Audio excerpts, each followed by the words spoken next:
بسم اللہ الرحمن الرحیم۔ عقائد صحابہ میں سے حضرت عمر رضی اللہ تعالیٰ عنہ کا قصہ۔ حضرت عمر رضی اللہ تعالیٰ عنہ جن کے پاک نام پر آج مسلمانوں کو فخر ہے،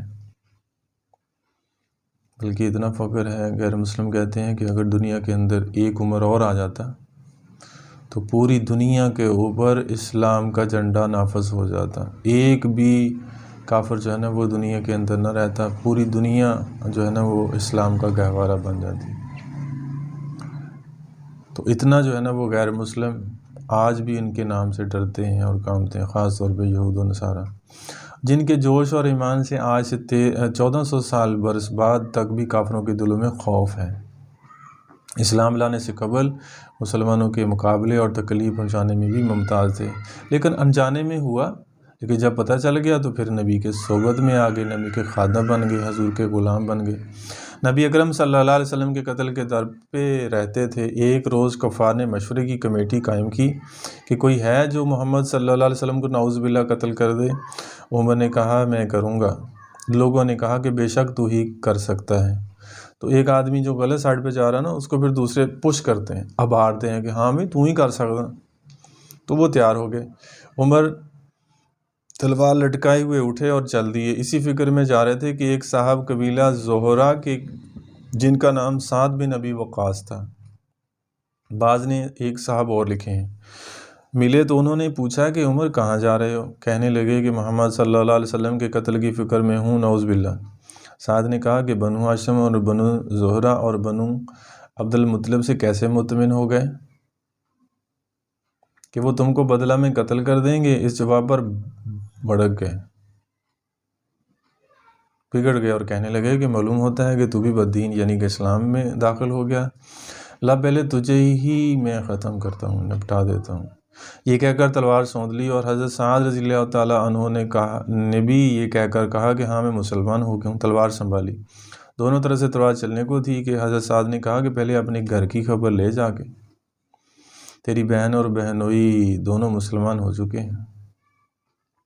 یہ سننا تھا کہ غصے سے بھر گئے اور سیدھے بہن کے گھر گئے۔ وہاں حضرت خباب رضی اللہ تعالیٰ عنہ کا ذکر جو پہلے گزر چکا، تو نمبر 6 کے اوپر، تو کواڑ بند کیے ہوئے تھے، ان دونوں میاں بیوی کو قرآن شریف پڑھا رہے تھے۔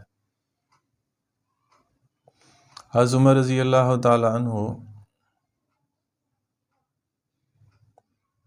نے کواڑ کھلوائے، ان سے آواز سے حضرت خباب رضی اللہ تعالیٰ عنہ جلدی سے اندر چھپ گئے اور صحیفہ بھی جلدی سے باہر ہی رہ گیا، یعنی جس کے اوپر کچھ آیات لکھی ہوئی تھی، جن پر قرآن کی آیات لکھی ہوئی تھی۔ ہمشیرہ یعنی بہن نے کواڑ کھولے۔ حضرت عمر رضی اللہ تعالیٰ کے ہاتھ میں کوئی چیز تھی جس کو اس کے بہن کے سر پر مارا، اسے خون سر پھٹ گیا، خون نکلنا شروع ہو گیا۔ کہا کہ اپنی جان کی دشمن تم بھی بددین یعنی کہ مسلمان ہوگی۔ اس کے بعد گھر میں آئے اور پوچھا کہ کیا کر رہے تھے اور یہ آواز کیسی تھی؟ بہنوئی نے کہا کہ بات چیت کر رہے تھے، کہنے لگے کیا تم نے اپنے دین کو چھوڑ کر دوسرا دین اختیار کر لیا؟ بہنوئی نے کہا کہ اگر دوسرا دین حق ہو تو تب یہ سننا تھا کہ ان کی داڑھی پکڑ کر کھینچی اور بے تحاشا ٹوٹ پڑے اور زمین پر گرا کر خوب مارا۔ بہن چھڑوانے کی کوشش کی تو ان کے منہ پر بھی ایک تماچا اس زور سے مارا کہ خون نکل آیا۔ وہ بھی آخر عمر رضی اللہ تعالیٰ کی بہن تھی، کہنے لگی کہ عمر ہم کو اس وجہ سے مارا جاتا ہے کہ ہم مسلمان ہو گئے ہیں۔ بے شک ہم مسلمان ہو گئے ہیں، جو تجھ سے ہو سکے تو کر لے۔ اس کے بعد حضرت عمر رضی اللہ عنہ کی نگاہ اس صحیفے پر پڑی جو جلدی سے باہر رہ گیا تھا، اور غصے کا جوش بھی اس مار پیٹ سے کم ہو گیا تھا، اور بہن کی اس طرح خون میں بھر جانے سے شرم بھی آ رہی تھی۔ کہنے لگے اچھا مجھے دکھلاؤ یہ کیا ہے؟ بہن نے کہا تو ناپاک ہے، اس کو ناپاک ہاتھ نہیں لگا سکتے۔ ہر چند اصرار کیا مگر وہ بے وضو اور غسل دینے کو تیار نہ ہوئے۔ حضرت عمر رضی اللہ تعالیٰ نے غسل کیا اور اس کو لے کے پڑھا۔ اس میں سورۃ طٰہٰ کی کچھ آیات لکھی تھی جس کو پڑھنا شروع کیے۔ تو جب پڑھا اننی انا اللہ لا الہ الا انا فاعبدونی فاقیم الصلاۃ لذکری تک پڑھا تو حالت ہی بدل گئی۔ کہنے لگے کہ اچھا مجھے بھی محمد صلی اللہ علیہ وسلم کی خدمت میں لے چلو۔ یہ الفاظ سن کر حضرت خباب رضی اللہ عنہ اندر سے نکلے اور کہا، اے عمر، تجھے خوشخبری دیتا ہوں، کل شب پنجشنبہ میں حضور اقدس صلی اللہ علیہ وسلم نے دعا مانگی تھی کہ یا اللہ، عمر اور ابو جہل میں جو تجھے زیادہ پسند ہو اس سے اسلام کو قوت عطا فرما۔ یہ دونوں قوت میں مشہور تھے۔ معلوم ہوتا ہے کہ حضور صلی اللہ علیہ وسلم کی دعا تمہارے حق میں قبول ہو گئی۔ اس کے بعد حضور صلی اللہ علیہ وسلم کی خدمت میں حاضر ہوئے اور جمعے کی صبح کو مسلمان ہوئے۔ ان کا مسلمان ہونا تھا کہ کفار کے حوصلے پست ہونا شروع ہو گئے، مگر پھر بھی یہ نہایت مختصر جماعت تھی اور وہ سارا مکہ بلکہ سارا عرب اس لیے بھی کچھ جوش پیدا ہوا اور جلسہ کر کے مشورہ کر کے ان حضرات کو ناپید کرنے کی کوشش ہوتی تھی۔ طرح طرح کی تدبیریں کی جاتی تھی، تاہم اتنا ضرور ہوا کہ مسلمان مکہ کی مسجد میں نماز پڑھنے لگے۔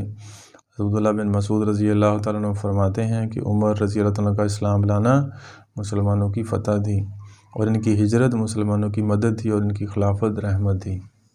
تو یہ مختصر سا حضرت عمر رضی اللہ عنہ کا واقعہ ہے ایمان لانے کا، اللہ نے کیسے ان کو ایمان کی دولت سے نوازا، اور پھر جو ہے نا وہ محنت کرتے کرتے کرتے کرتے جو ہے نا وہ دوسرے نمبر پہ آ گئے، اور پھر بھی حضرت ابوبکر صدیق رضی اللہ تعالیٰ سے بڑھنے کی کوشش کی۔ کئی غزوہ غالباً خندق کے موقع پہ یا غزوہ جو ہے نا غزوے کے موقع پہ جب یہ ڈیمانڈ کی کہ اپنے گھر سے مال لے کے آؤ، تو حضرت عمر فاروق رضی اللہ عنہ گھر کا آدھا سامان اور حضرت ابوبکر صدیق رضی اللہ عنہ گھر کا سارا سامان لے آئے۔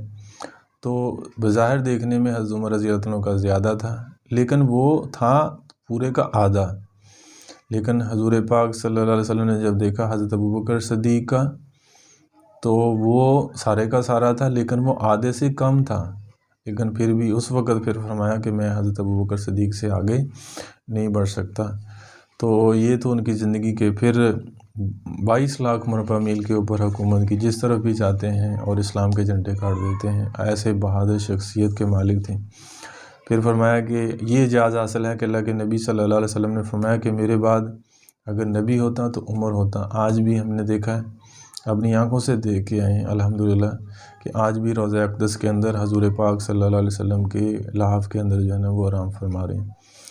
زندہ تھے جب ایمان لے آئے تو تب بھی حضور پاک صلی اللہ علیہ وسلم کے شانہ بشانہ، مرنے کے بعد بھی جو ہے نا وہ حضور پاک صلی اللہ علیہ وسلم کے ساتھ جو ہے نا وہ لیٹے ہوئے ہیں۔